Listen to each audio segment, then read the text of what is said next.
Hello, welcome to my channel. I'm Trisha. Today I want to share with you how I create a very simple and easy floral design using only pencil and eraser and ink pens. It's going to be a beginner-friendly design because the flowers are pretty simple to draw. So you can follow along. I will show you step by step how to do it. Well, let's get started.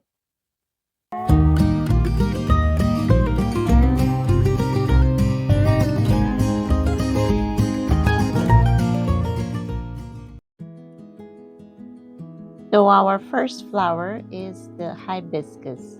What you want to do is to create 4 or 5 lines, curvy lines, coming from the center to the outside of the flower, and then connect those lines with other curvy lines that are just a little bumpy, and then draw that part in the middle. And our second flower here is going to be the daisy. I used a lot of daisies in this drawing because this flower is very forgiving. You can just create the petals however you like, and you don't have to worry about them being perfect because they will look more organic and natural if they are a little bit disproportional, and if they're bending a little bit, that's fine. So our next element here in this design will be some leaves. So I'm creating these in a bit of like a spiky edge, but you can make them straight if you don't want to make those spiky edges. But they are very simple to do it as well. You will see so many of those.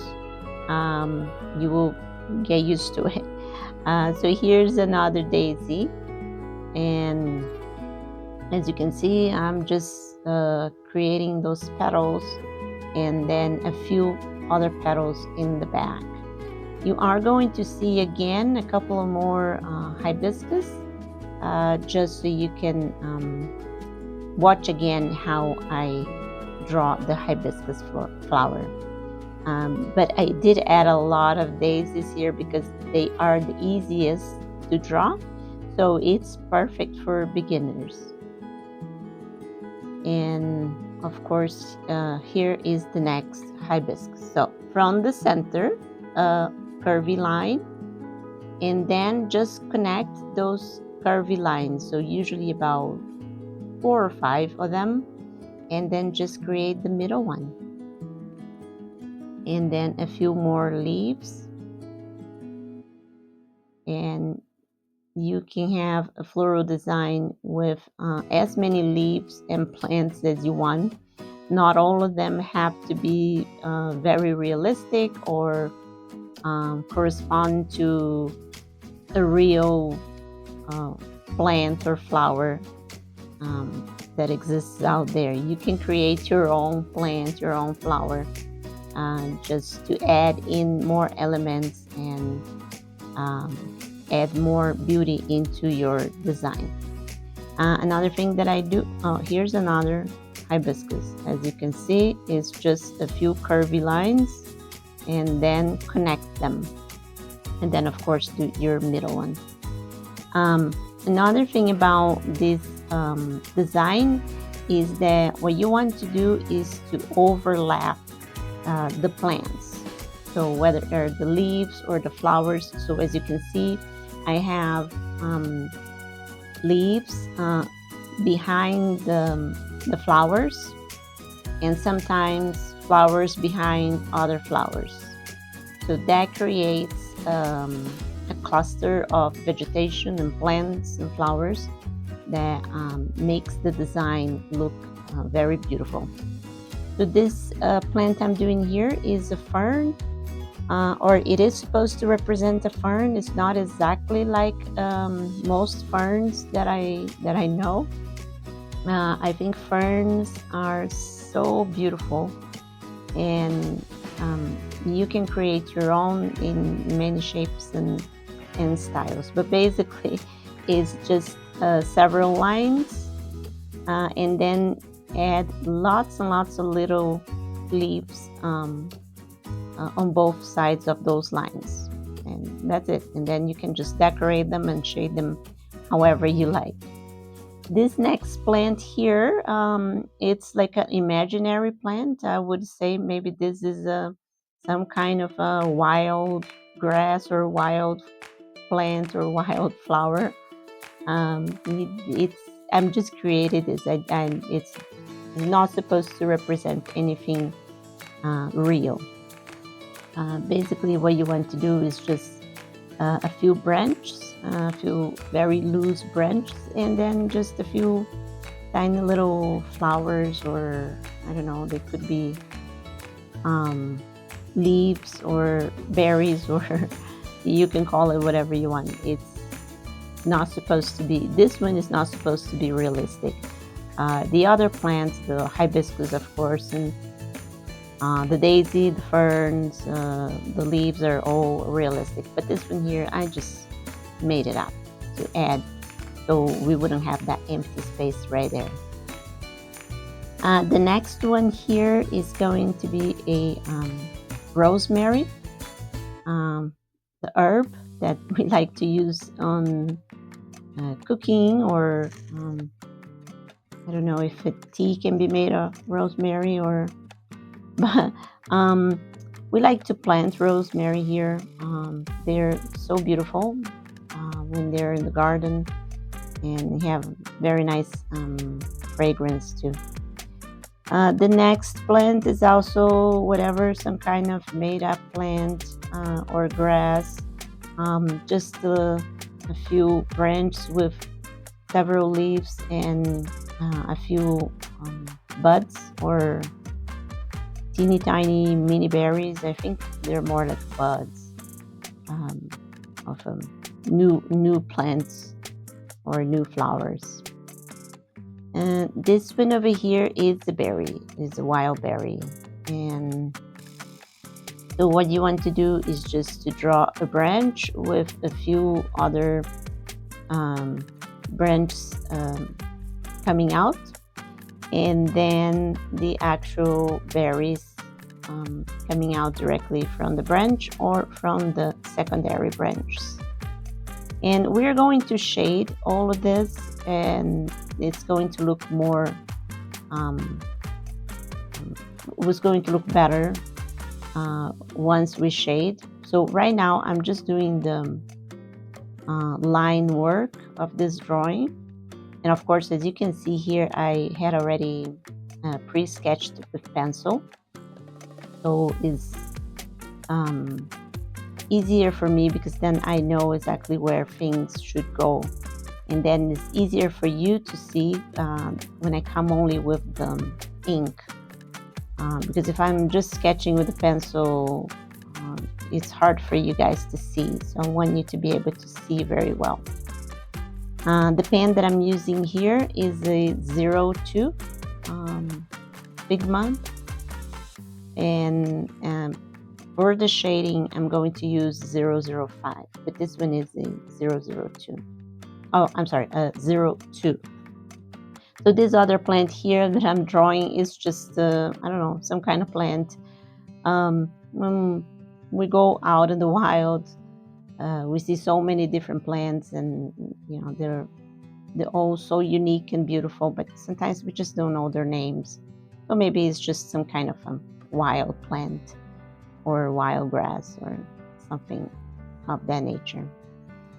So for the leaves, I like to do the veins of the leaves a little curvy. That gives a little bit of whimsical style, because that's my art style is whimsical. So even though this floral design here is a combination of a little bit of realistic or semi-realistic along with some whimsical creations, because that's actually my style. If you want to create your design or any drawings entirely realistic, then you probably would have to follow a reference. There are many websites that will have references, or you can just Google on your phone um, shapes of leaves. And most likely, most of them are going to have these veins, these lines that go from the middle to the edge. They're going to be straight and not curvy like the ones I make here. So I'm in the shading process now. I just did a little bit of the hibiscus and I'm now working with the daisy. So this technique I'm doing in the middle of the daisy is stippling. So it's just dots. And I make them in a curvy pattern, just a personal preference, just kind of, just so I'm not overwhelmed with the large amount of stippling that needs to be done there, because this takes quite a while. So, and then of course now I'm just shading the petals of the daisies, and that technique is called hatching. So you just go with you just draw uh, tiny lines, straight lines. Of course, they bend a little bit depending if it's going from the left or the right side of the petal. And in the middle is a little more straight. And I keep on adding more and more until I'm satisfied with the amount of shading and if I like the way that the daisy or the flower or the element is coming out. So right now I'm using the stippling technique. So that's just drawing dots, lots of dots on your element. So I'm shading again the hibiscus. So as you can see, the middle and the edge is where I add the shade. I don't do too much shadings or hatchings on in the middle of those petals. And I kind of try to follow a little bit the curviness of those lines and the edge, those bumps in the edge of the flower. But you really can do whatever you prefer with this, because as I always said, this is your art. Your art is your world, so you can create however you want to. You don't need to be extremely concerned about follow a reference exactly.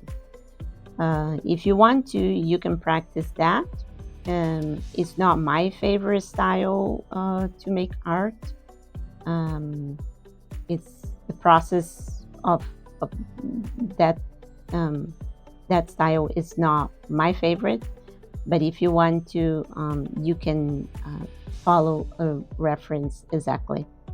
So whatever areas of the flower that are darker, that are receiving less light, that's where you add more shading. And the parts of the flower that are receiving light, then you leave them blank with nothing in it. So, and of course, in the middle of the hibiscus, then yes, definitely create a lot of shading in there, because that will naturally be less light in that area, because it's all the way down in the middle and it's just kind of confined in that little area in the middle. So will not have too much light. So you should have more shading in the middle. But in the rest of the flower, just do however you like it, however you please. And here we have the berries. So for the berries too, I use the stippling. It's very important to leave a tiny little area of the berries white with no ink at all. So that way you show that there is light and shadows in your element, and it makes a little more, you give it a little more depth to your drawing that way. I had already also do some hatchings and on the branch and try to make it look like it's a wooden branch. And then of course here we are also going to add some details to the other flowers and the other not flowers, to the other plants and leaves, just to make it the drawing just a little more interesting. And also this wild plant, made up plant that I created here, I'm also gonna make it very dark so it pops out more, and it's just more interesting this way. And in here we are just also adding a few more details for this fern, and we will be almost done with this video. Okay, so our floral design in ink pen is finished. I really like how it came out. This can be used for a drawing on your sketchbook just to practice or just to have it for you. You can use something like this for your invitations, maybe add just a few of them, or you can make a greeting card with it. I mean, the options are endless. Well, I hope this video was helpful, and I hope you inspire you to do some floral designs of your own. I'll see you next time. Bye-bye.